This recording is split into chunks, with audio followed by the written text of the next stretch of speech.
Hello दोस्तों, स्वागत है आप सभी का द स्टडी फ्रॉम। दोस्तों, आज हम बात करने वाले हैं भारतीय इतिहास के मोस्ट इंपॉर्टेंट क्वेश्चनों के बारे में, जिसमें आज का हमारा टॉपिक है वैदिक संस्कृति। ये इसका तीसरा पार्ट है। इसके दो पार्ट हम पहले करा चुके हैं। तो चलते हैं आज के पहले क्वेश्चन की तरफ। आज का पहला क्वेश्चन है, आदि काव्य की संज्ञा किसे दी जाती है? तो इसका पहला ऑप्शन है रामायण, दूसरा ऑप्शन है महाभारत, तीसरा ऑप्शन है गीता, चौथा ऑप्शन है पुराण। तो इसका सही आंसर हो जाएगा रामायण। आदि काव्य की संज्ञा रामायण को दी जाती है। रामायण की रचना वाल्मीकि जी ने की थी। रामायण की रचना वाल्मीकि जी ने की थी। और रामायण में टोटल 24,000 श्लोक हैं। कितने? 24,000 श्लोक हैं। टोटल 24,000 श्लोक हैं। और रामायण में 7 अध्याय हैं। कितने अध्याय हैं? 7 अध्याय। और इन अध्यायों को कांड के नाम से जाना जाता था। और कहा जाता है कि जो रामायण को, इस प्रसंग को जो पढ़ता है, इन प्रसंगों को जो पढ़ता है, वो स्वर्ग जाता है। ठीक है, स्वर्ग जाता है। तो दोस्तों, कभी कभार रामायण पढ़ लिया करिए, अच्छा है। आइए नेक्स्ट क्वेश्चन चलते हैं। क्वेश्चन नंबर 62, प्राचीनतम पुराण है। पहला ऑप्शन मत्स्य पुराण, दूसरा ऑप्शन भागवत पुराण, तीसरा ऑप्शन है विष्णु पुराण, चौथा ऑप्शन है वायु पुराण। तो इसका सही आंसर हो जाएगा मत्स्य पुराण। प्राचीनतम पुराण कौन सा है? मत्स्य पुराण। मत्स्य पुराण में जो है प्रलय के वक्त जो मत्स्य और मनु के बीच जो है संवाद का वर्णन किया गया है। आइए नेक्स्ट क्वेश्चन की तरफ चलते हैं। क्वेश्चन नंबर 63, वैदिक समाज की आधारभूत इकाई थी। पहला ऑप्शन कुल कुटुंब, दूसरा ऑप्शन ग्राम, तीसरा विश्व, चौथा जन। तो इसका सही आंसर हो जाएगा कुल कुटुंब। कुल कुटुंब जो थी वो वैदिक जो है समाज की आधारभूत इकाई थी। कुल के मुखिया को कुलप कहा जाता था, ग्राम के मुखिया को ग्रामीणी कहा जाता था, विश्व के मुखिया को विश्वपति कहा जाता था, जन के मुखिया को राजन कहा जाता था। कुल जो था, कुल एक परिवार होता था, एक जो है एक छत के नीचे रहने वाले। और जो कई कुल मिलके जो है ग्राम बनाते थे, और कई ग्राम मिलके जो है विश्व बनाते थे, और कई विश्व मिलके जो है जन बनाते थे, और कई जन मिलके जो है राष्ट्र बनाते थे। आइए नेक्स्ट क्वेश्चन की तरफ चलते हैं। क्वेश्चन नंबर 64, ऋग वैदिक काल के उस सबसे प्रधान देवता की पहचान करें जिसकी स्तुति में 250 सूक्तों की रचना की गई। पहला ऑप्शन इंद्र, दूसरा ऑप्शन अग्नि, तीसरा ऑप्शन वरुण, चौथा ऑप्शन सूर्य। तो इसमें सही आंसर हो जाएगा इंद्र। इंद्र जो कि युद्ध के देवता थे, इनकी स्तुति में 250 सूक्तों की रचना की गई है। इनकी स्तुति में 250 सूक्तों की रचना की गई है। उसके बाद अग्नि। अग्नि की जो है, अग्नि का 200 बार वर्णन मिला है। ऋग्वैदिक काल में अग्नि का 200 बार वर्णन मिला है। अग्नि जो को आर्यों के पुरोहित देवता के रूप में माना जाता था। अग्नि जो है मृत्यु लोक और स्वर्ग लोक के बीच में संबंध स्थापित करते थे। वरुण, वरुण की जो है 30 बार रचना की गई है। वरुण की 30 बार स्तुति की गई। और इनको जल का देवता या ऋतु का देवता कहा जाता था। ठीक है। सूर्य को तेज का देवता कहा जाता था। सूर्य को तेज का देवता कहा जाता था। आइए नेक्स्ट क्वेश्चन की तरफ चलते हैं। क्वेश्चन नंबर 65, किस रचना में नारी को सुरा और पांसा के साथ 3 प्रमुख बुराइयों में शामिल किया गया है? तो इसका पहला ऑप्शन है मैत्रेयणी संहिता, दूसरा ऑप्शन है जावला संहिता, तीसरा ऑप्शन है शतपथ ब्राह्मण, चौथा ऑप्शन है छंदोग्य उपनिषद। तो इसका सही आंसर हो जाएगा मैत्रेयणी संहिता। मैत्रेयणी संहिता में नारी को सुरा और पांसा के साथ 3 प्रमुख बुराइयों में शामिल किया गया है। इससे पता चलता है कि उत्तर वैदिक काल आते आते नारियों की जो है, नारियों की उनकी जो एक व्यक्तित्व था वो नेग्लेक्ट कर दिया गया। उनकी कोई महत्ता कम हो गई। आइए नेक्स्ट क्वेश्चन की तरफ चलते हैं। उत्तर वैदिक काल में किस देवता को सर्वोच्च स्थान प्राप्त था? पहला ऑप्शन प्रजापति, दूसरा ऑप्शन इंद्र, तीसरा ऑप्शन विष्णु, चौथा ऑप्शन रुद्र। तो इसमें सही आंसर हो जाएगा प्रजापति। उत्तर वैदिक काल में किस देवता को सर्वोच्च स्थान प्राप्त था? तो प्रजापति। और अगर इंद्र की बात की जाए तो इंद्र को ऋग वैदिक काल में जो है सर्वोच्च स्थान प्राप्त था। किसमें? ऋग वैदिक काल या पूर्व वैदिक काल में सर्वोच्च स्थान प्राप्त था। ठीक है। आइए नेक्स्ट क्वेश्चन की तरफ चलते हैं। सूची 1 को सूची 2 से सुमेलित कीजिए। पहला राजसूय यज्ञ, दूसरा अश्वमेध यज्ञ, तीसरा वाजपेय यज्ञ, चौथा अनिष्टनेम यज्ञ। तो ये कब कब करवाए जाते थे? पहला राजसूय यज्ञ जो है के सिंहासन रोहण के समय का संबंधित यज्ञ है। दूसरा जो है अश्वमेध यज्ञ राजनैतिक शक्तियों को बढ़ाने के समय करवाया जाता था। तीसरा वाजपेय यज्ञ शौर्य प्रदर्शन के लिए किया जाता था। चौथा जो है अग्निष्टोम यज्ञ देवताओं को प्रसन्न करने के लिए किया जाता था। तो इसको मिला लेते हैं हम। पहले का ए का 1 है, बी का 2 है, ठीक है, सी का 3 है, डी का 4। तो इसमें सही आंसर जो हो जाएगा ऑप्शन नंबर ए। और थोड़ा बता देते हैं इसमें हम, राजसूय यज्ञ जो होता था वो राजा द्वारा कराया जाता था, ठीक है, मध्य में राजा द्वारा कराया जाता था राजसूय यज्ञ, ठीक है। उसके बाद जो पश्चिम में जो रहते थे उन्हें स्वराट कहा जाता था। क्या कहा जाता था? स्वराट कहा जाता था, ठीक। उत्तर में जो रहते थे उन्हें विराट कहा जाता था, उन्हें विराट कहा जाता था, ठीक है। और जो पूर्व में रहते थे उन्हें सम्राट कहा जाता था, ठीक है। और जो दक्षिण में रहते थे उन्हें भोज स्वराट कहा जाता था। क्या? भोज स्वराट कहा जाता था।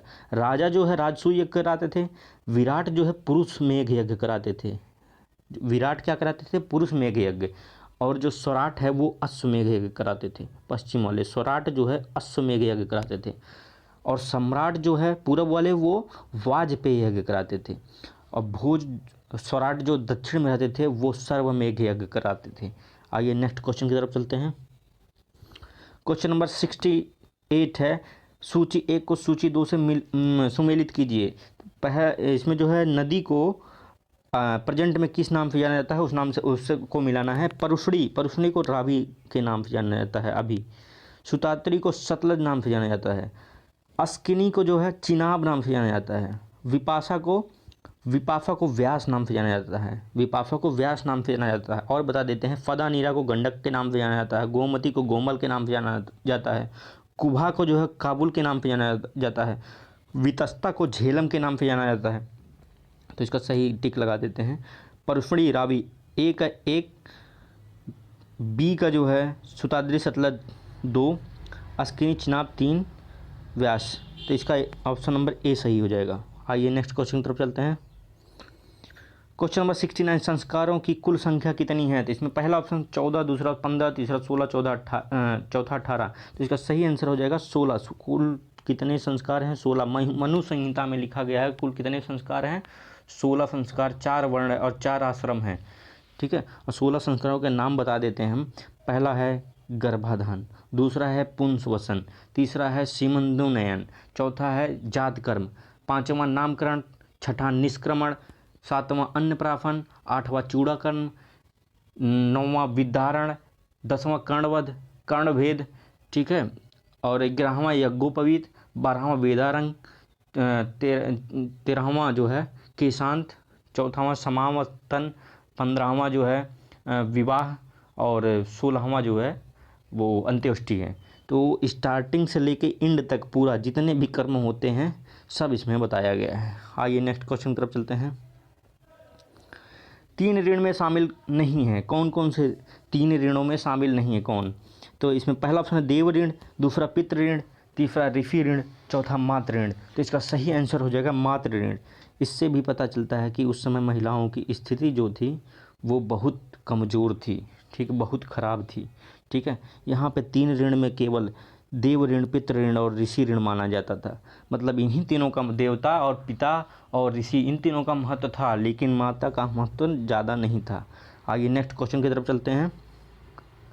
3 ऋण में शामिल नहीं थे, मातृ ऋण शामिल नहीं था। नेक्स्ट क्वेश्चन, क्वेश्चन नंबर 71, सूची 1 को सूची 2 से सुमेलित कीजिए। पहला ब्रह्म विवाह जो है ब्रह्म विवाह, दूसरा दैव विवाह, तीसरा आर्ष विवाह, चौथा प्रजापत्य विवाह।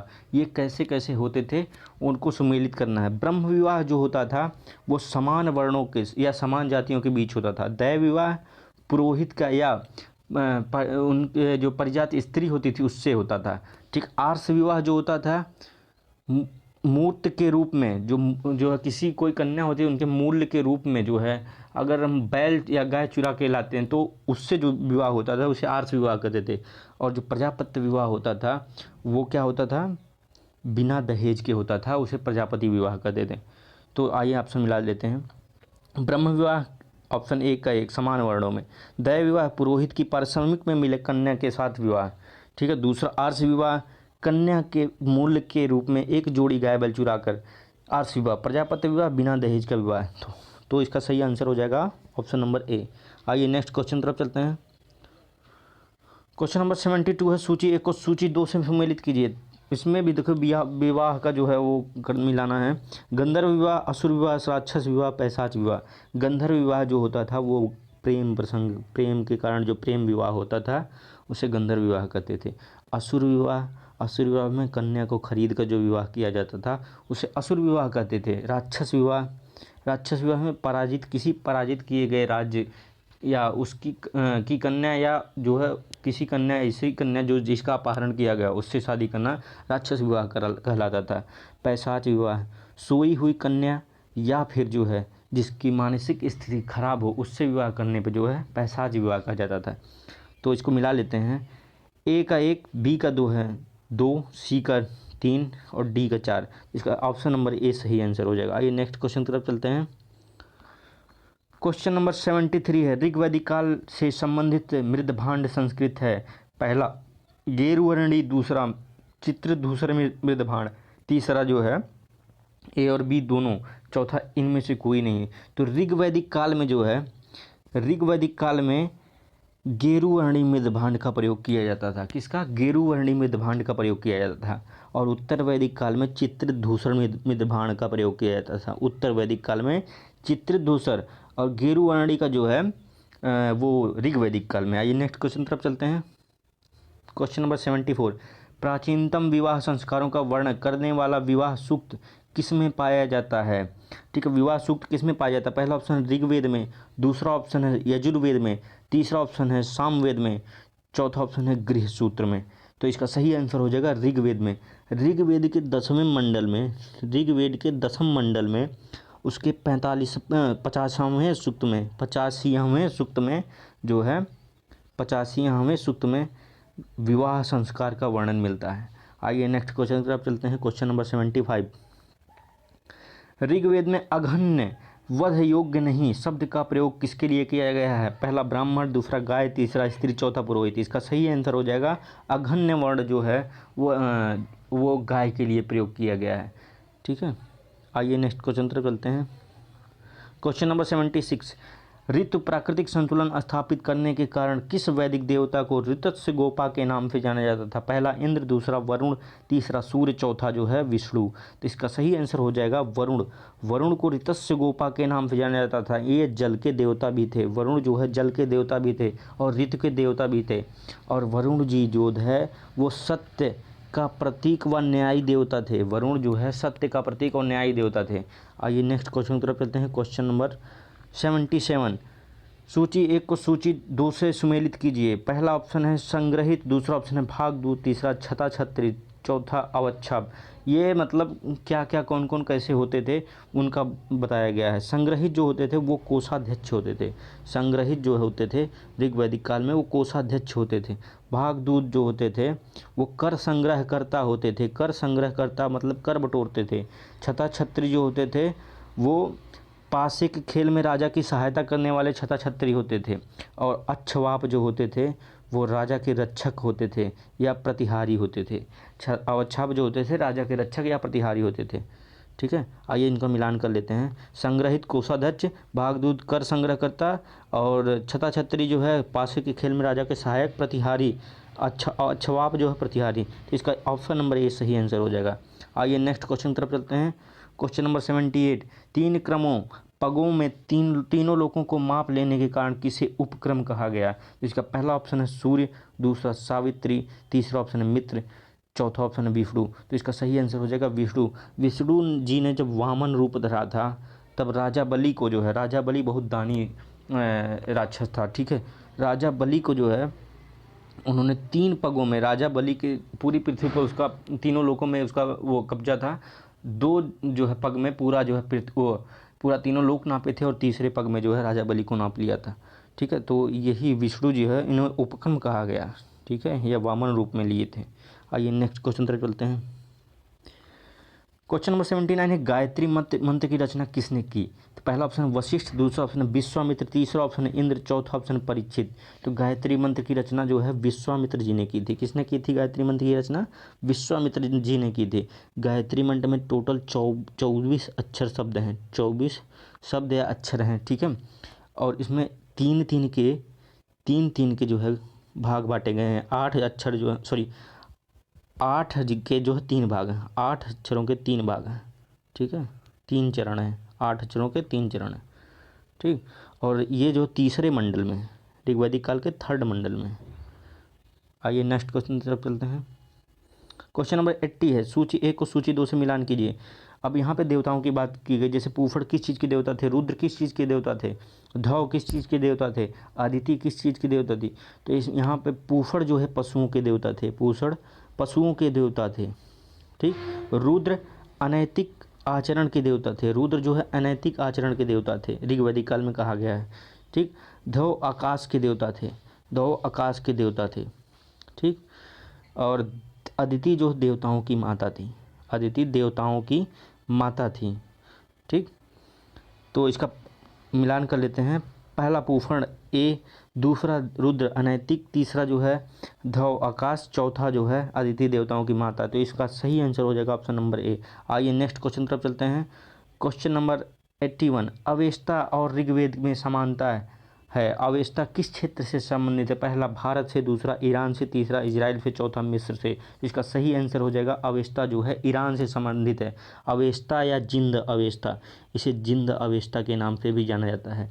यह ईरान से संबंधित है और यहाँ पर जो यहाँ का धर्म था जरथुस्त्र धर्म, यहाँ का जो है ईरान का मुख्य धर्म जो था वो इसी अवेस्ता से निर्मित है, अवेस्ता से लिया गया है, ठीक है। इसीलिए ये इम्पॉर्टेंट है ईरान, ठीक है। और इसीलिए कहीं ना कहीं कहा जाता था, मैक्स मुलर ने कहा कि जो आर्य आए थे वो मध्य एशिया से होते हुए आए थे। आइए नेक्स्ट क्वेश्चन की तरफ चलते हैं। क्वेश्चन नंबर 82, आर्यों की आर्कटिक होम सिद्धांत का पक्ष किसने लिया था?